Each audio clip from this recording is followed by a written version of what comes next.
दुनिया के सर्वश्रेष्ठ संगीत देने वालों में एक बीथोवन भी थे। उनकी अक्षमता क्या थी, वे बहरे थे।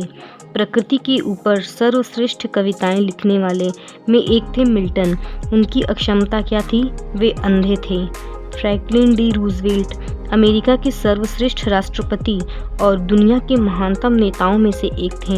उनकी अक्षमता क्या थी, वे चल फिर नहीं पाते थे, जिससे उन्हें व्हील चेयर पर बैठकर ही काम करना पड़ता था। अपनी कमियों को खूबियों में बदले।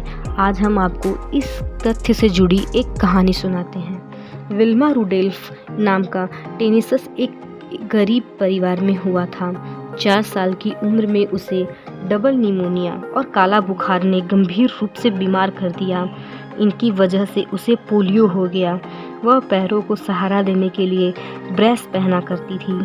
डॉक्टरों ने यहाँ तक कह डाला कि वह जिंदगी भर चल फिर नहीं सकेगी, लेकिन विल्मा की मां ने उसकी हिम्मत बढ़ाई और कहा कि ईश्वर में विश्वास, मेहनत और लगन से वह जो चाहे कर सकती है।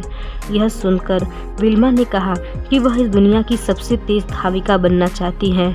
9 साल की उम्र में डॉक्टरों के मना करने के बावजूद विल्मा ने ब्रेस को उतारकर पहला कदम लिया, जबकि डॉक्टरों ने कहा था कि वह कभी भी चल नहीं पाएगी।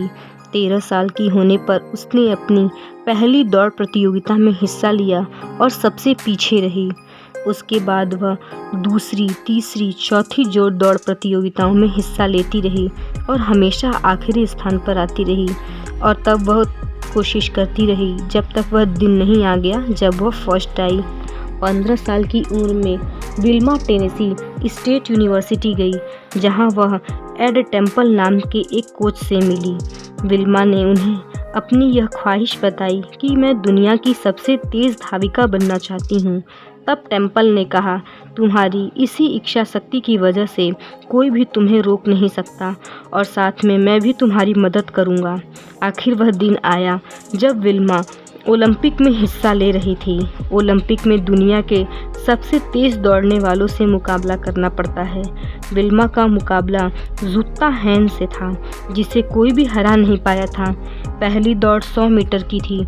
इसमें विल्मा ने जुत्ता को हराकर अपना पहला गोल्ड मेडल जीता। दूसरी दौड़ 200 मीटर की थी। इसमें भी विल्मा ने जुत्ता को दूसरी बार हराया और दूसरा गोल्ड मेडल जीता। तीसरी दौड़ 400 मीटर की थी, रिले रेस थी और विल्मा का मुकाबला एक बार फिर जुत्ता से ही था। रिले में रेस का आखिरी हिस्सा टीम का सबसे तेज एथलीट ही दौड़ता था। विल्मा की टीम ने 3 लोग रिले रेस की शुरुआती 3 हिस्सों में दौड़े और आसानी से बेटन बदली। जब विल्मा ने दौड़ने की बारी आई, उससे बेटन ही छूट गई, लेकिन विल्मा ने देख लिया कि दूसरे छोर पर जुत्ता हैन तेजी से दौड़ चली जा रही थी। विल्मा ने गिरी हुई बेटन उठाई और मशीन की तरह ऐसी तेज दौड़ी कि जुत्ता को तीसरी बार भी हराया और अपना तीसरा गोल्ड मेडल जीता। यह बात इतिहास के पन्नों में दर्ज हो गई कि लकवाग्रस्त एक महिला 1960 के ओलंपिक में दुनिया की सबसे तेज धाविका बन गई। विल्मा से हमें क्या सीखना चाहिए? इससे हमें यह शिक्षा मिलती है कि कामयाब लोग कठिनाइयों के बावजूद सफलता हासिल करते हैं, ना कि तब जब कठिनाइयाँ नहीं होती।